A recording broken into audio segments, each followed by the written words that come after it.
ሰላም እጅጉን የተወደዳችሁና የተከበራችሁ የአሁን ስፖርት አድማጭ ተመልካቾቻችን እንደምን ዋላችሁ። የዕለተ ቅዳሜ የከሰዓት ስፖርታዊ መረጃዎችን ለእናንተ ለውድ አድማጮቻችን ይዘን ቀርበናል። የዓለም ዋንጫ የሶስተኛ ቀን ጨዋታዎችን እንዲሁም ደግሞ የዝውውር መረጃዎችንና የክለብ መረጃዎችን በስፋት ይዘን እየቀረብን ነው የሚሆነው። በርካታ ስፖርታዊ መረጃዎችን ይዘን ቀርበናል። ከእናንተ የሚጠበቀው ሰብስክራይብ በማድረግ የቤተሰባችን አባል እንዲሆኑ እንጋብዛችኋለን። ላይክ በማድረግ ደግሞ እንድታበረታቱ ነው የምንጠይቃችሁ። ሁሌም አዳዲስና ትኩስ ስፖርታዊ መረጃዎችን ለማግኘት አሁን ስፖርት ምርጫችሁ ይሁን ነው የምንለው።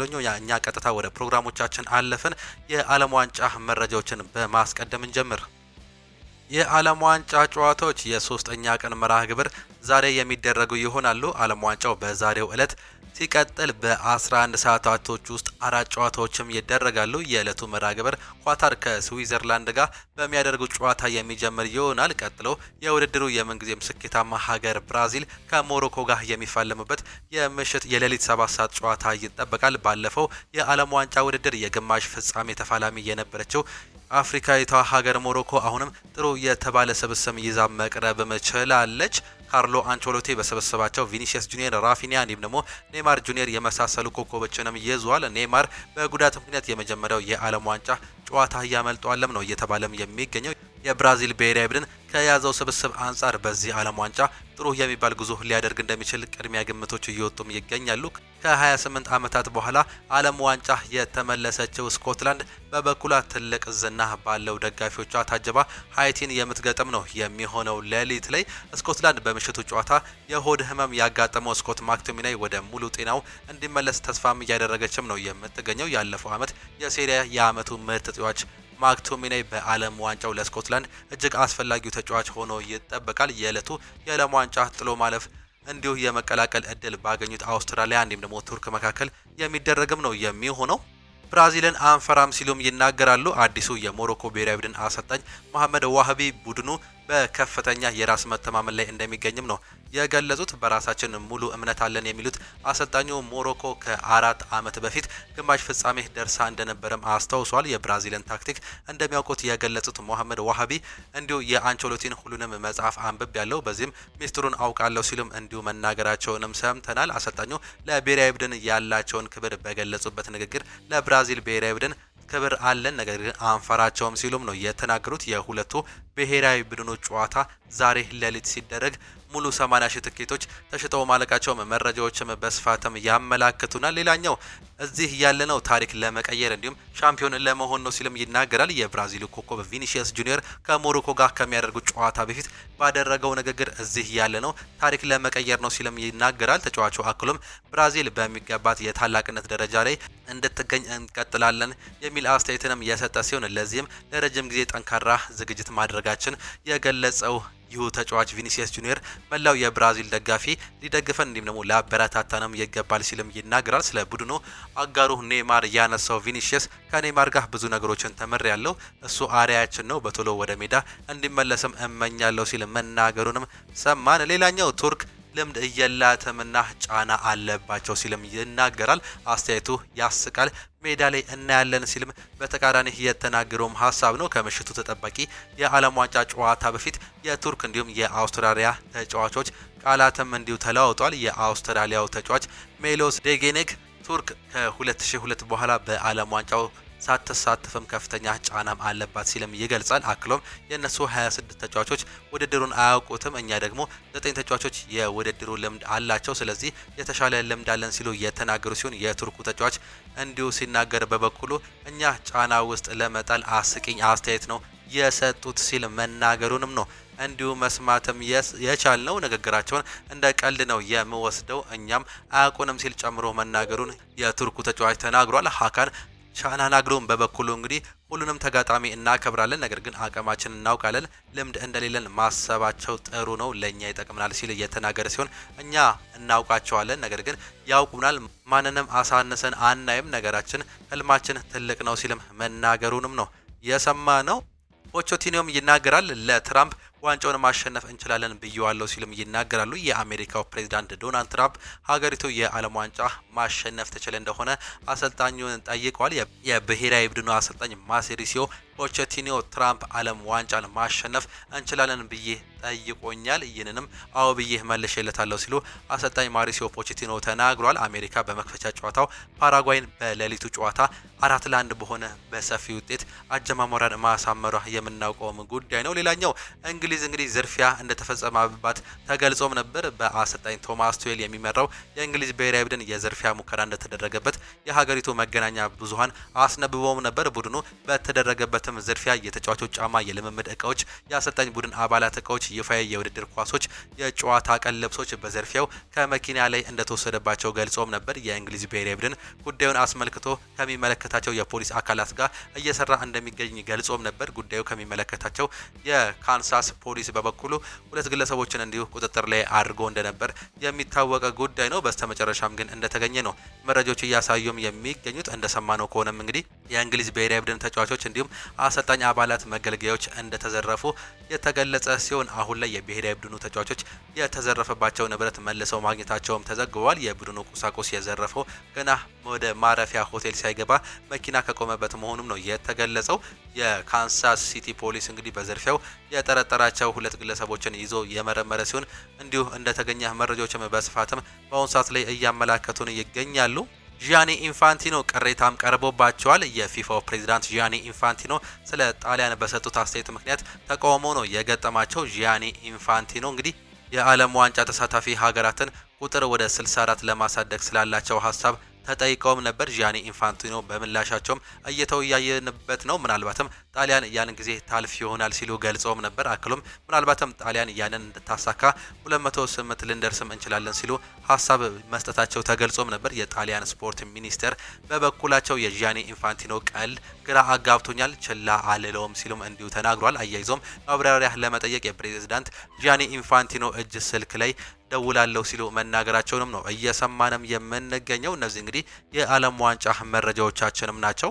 ከዓለም ዋንጫ መረጃዎቻችን ወጣ ስንል ማንቸስተር ዩናይትድ ከሊቨርፑል ጋር ትልቅ ፉክክር ይገጥመዋል እየተባለም ይገኛል። ማንቸስተር ዩናይትድ ደቡብ ኮሪያውን ተከላካይ ኪም ሚንጂን ለማስፈረም በዚህኛው ክረምት ሙከራ እንደሚያደርግ እየተገለጸም ይገኛል። ተጫዋቹ በዚህኛው ክረምት ከባየር ሙኒክ ጋር የመለየት ፍላጎት እንዳለው የታወቀ ሲሆን ሊቨርፑል በበኩሉ ተጫዋቹን ለማስፈረም ፍላጎት ማሳየቱን የጀርመን ሚዲያዎችም ዘግበዋል። ማንቸስተር ዩናይትድ ኪም ሚንጂን ከ3 ዓመት በፊት ለማስፈረም ታላቅ እርምጃ ላይ እንደነበረም የሚታወስም ጉዳይ ነው። አሁንም ስሙ ከማንቸስተር ዩናይትድ እንዲሁም ከአንፊልዱ ሊቨርፑል ጋር እየተገናኘም ነው የሚገኘው። በእርግጥ ማንቸስተር ዩናይትድ እንግዲህ ከነ ኪም ሚንጄ እንዲሁም ደግሞ ክሪስቲያን ሮሜሮ የመሳሰሉ ተጫዋቾች ጋር ስማቸው ቢያያዝም በአሁኑ ሰዓት ላይ የመሀል ተከላካይ የማስፈረም እድላቸው ጠባብ መሆኑም እየተገለጸም ይገኛል። በተለይም በአሁኑ ሰዓት ላይ በርካታ የመሀል ተከላካይ መኖሩን ተከትሎ በክንፍ የተከላካይ ስፍራ ላይ በግራ ክንፍ የተከላካይ ቦታ ላይ ሊመለከቱበት የሚችሉበት እድል እንዳለ መረጃዎችም ያመላክታሉ።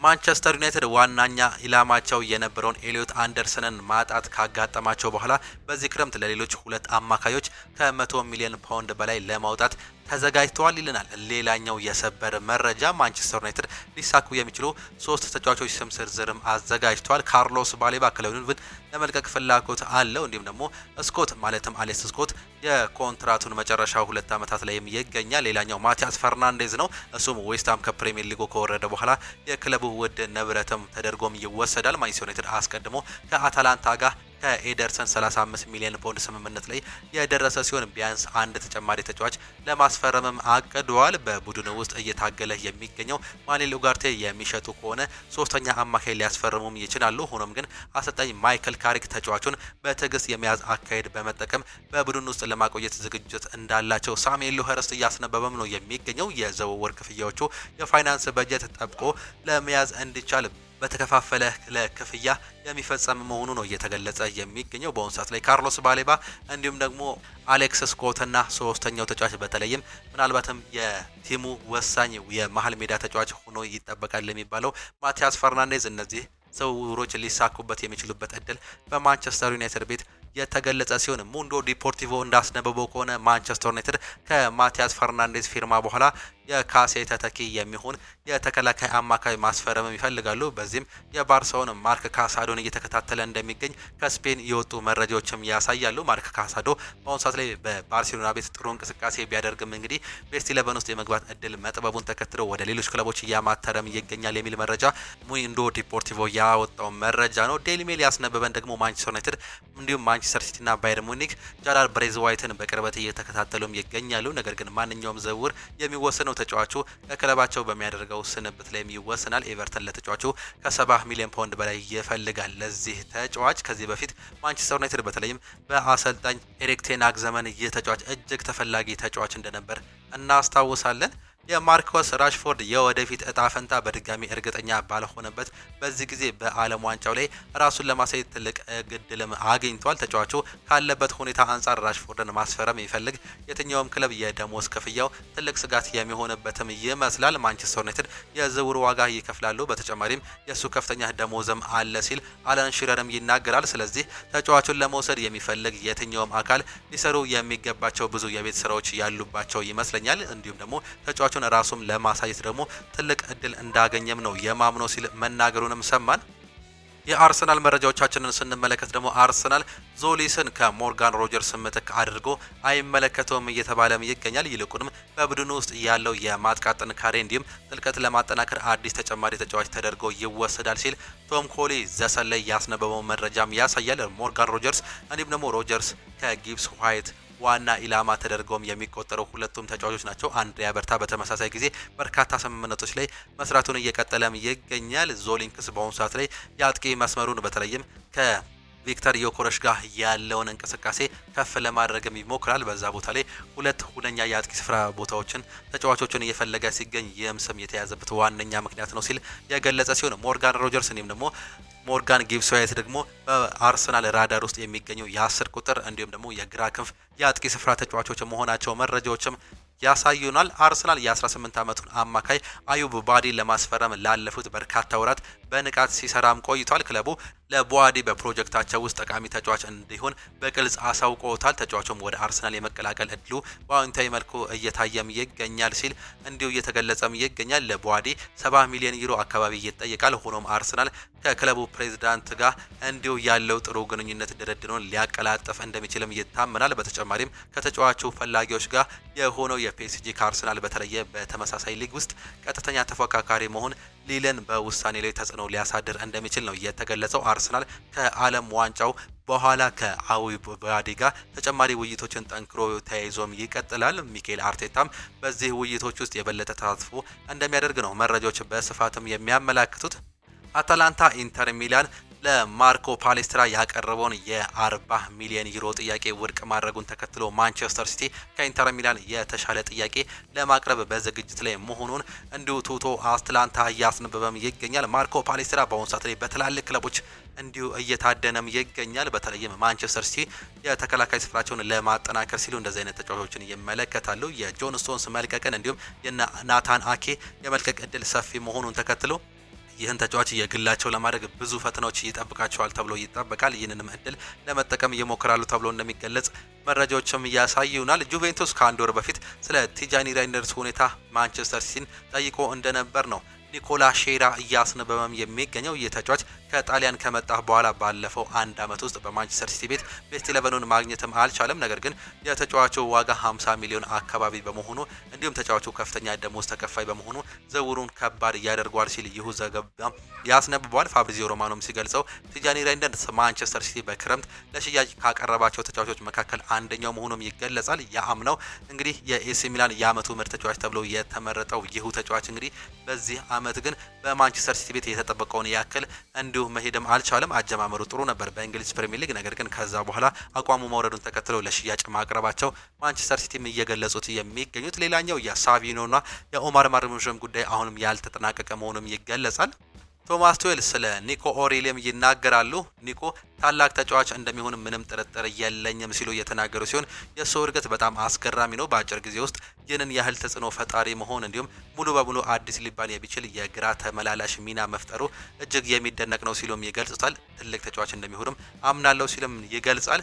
ጀሚ ቫርዲ ስለ ኤንዞ ማሬስካ ሲናገር ልክ እንደ ፔፕ ጋርዲዮላ እንግዲህ ስታይል ነው ያለው እንደሆነም ነበር የሚሰማው። ያጫወት ዘይቤው ፈጽሞ ተመሳሳይ ነበር፣ እናም በፍጹም አይተኛም ነበር ሲልም ይገልጻል። ከፍተኛ ደረጃ ላይ እንደሚደርስም ሙሉ በሙሉ እርግጠኛ ነኝ፣ ትልቅ አሰልጣኝም ነው ሲል ከተናገራቸው ንግግር መካከል አንደኛው ነው። አሽራፍ ሀኪሚ ስለ ቪኒሲየስ ጁኒየር ብቃት ጠንቅቀን እናውቃለን። ከዚህ በፊት በርካታ ጊዜያት ከእሱ ጋር በተቃራኒ ሆነንም ተጫውተናል። እሱ ምርጥ ተጫዋች ነው። ቪኒሲየስን እንዲሁም ሌሎችን የብራዚል ተጫዋቾችን ለማቆም በጋራ እንዲሁም ግልጽ በሆነ እቅድ መከላከል ይኖርብናል ሲል ከሞሮኮ ጋር ስላለው ጨዋታም ይናገራል። ቪኒሲየስ ጁኒየር በካርሎ አንቸሎቲ ስር መጫወት ትልቅ ሰላምና መረጋጋት ይሰጠኛል ይሰማኛልም ሲል መናገሩንም ሰማል። ለብሔራዊ ቡድንም ሆነ ለሪያል ማድሪድ ያደረግናቸውን ነገሮች ሁሉ በነጻነት እንድደግምም ከፍተኛ ነጻነትና በራስ መተማመንም ይሰጠኛል ሲል መናገሩንም ሰማን። ሌላኛው ጆዜ ሞሪኒዮ ብራሂም ዲያዝን በስብስብ ውስጥ እንደ 14ኛ ወይም 15ኛ ተጫዋች ነው የሚመለከተው። ሞሪኒዮ ሌሎች አዳዲስ ተጫዋቾችን ለማስፈረም የሚያስችል የፋይናንስ አቅም የሚፈጥር ከሆነ ብራሂም ዲያዝን ለመሸጥም እቅድ እንዳላቸው ነው መረጃዎችም የሚያሳዩት። ጆዜ ሞሪኒዮ ለቀጣይ የውድድር ዓመት በራውል አሴንሲዮ ላይ እምነት ጥለው አልተነሱም ይለናል። ሌላኛው መረጃ ነገሩ በሳቸው እጅ ቢሆንም ኖሮ ተጫዋቹ በሚቀጥለው የውድድር ዘመን በሪያል ማድሪድ ቤት አይቆየም ነበርም ሲልም እንዲሁ ይገልጻል። ጆዜ ሞሪኒዮ እንግዲህ አሁንም አልቫሮ ካራሊስን በተመለከተ ከራውል አልቤሎዋ በጣም መጥፎ ሪፖርቶች ስለተደረጋቸው ከክለቡ ጋር የግራ ተከላካይ ለማስፈረም ጠይቀው እንደነበርም ነው መረጃዎች የሚያሳዩት። የተጫዋች እንግዲህ በማጥቃቱ ላይ እጅግ በጣም ድንቅ ቢሆን በመከላከሉ ላይ ብዙ ጥያቄዎች ከሚነሱባቸው የሪያል ማድሪድ ተጫዋቾች መካከል አንደኛው ነው። በዚህ አመት እንግዲህ ወደ ሪያል ማድሪድ ሲመጣ ጥሩ እንቅስቃሴ አድርጎም ነበር። ነገር ግን በመከላከል ብዙ ጥያቄ ከሚነሳባቸው ተጫዋቾች መካከል አንዱ መሆኑን ተከትሎ አሰልጣኝ ጆዜ ሞሪኒዮ ደግሞ በመከላከል እጅግ በጣም የማይደራደሩ መሆናቸውን ተከትሎ ይህ ጥያቄም ይነሳበታል። እጅጉን የተወደዳችሁና የተከበራችሁ የአሁን ስፖርት አድማጭ ተመልካቾቻችን ለዛሬ ነበረን ስፖርታዊ መረጃዎቻችን ይህንን እየመስሉ ነበረ። ፕሮግራሞቻችንን እንዴት አያችኋቸው? ሀሳብ አስተያየታችሁን ኮመንት ቦክስ ላይ ልታጋሩን ትችላላችሁ። እስከዛው ግን ቻው ቻው፣ መልካም ጊዜ፣ መልካም ምሽት ይሁንላችሁ።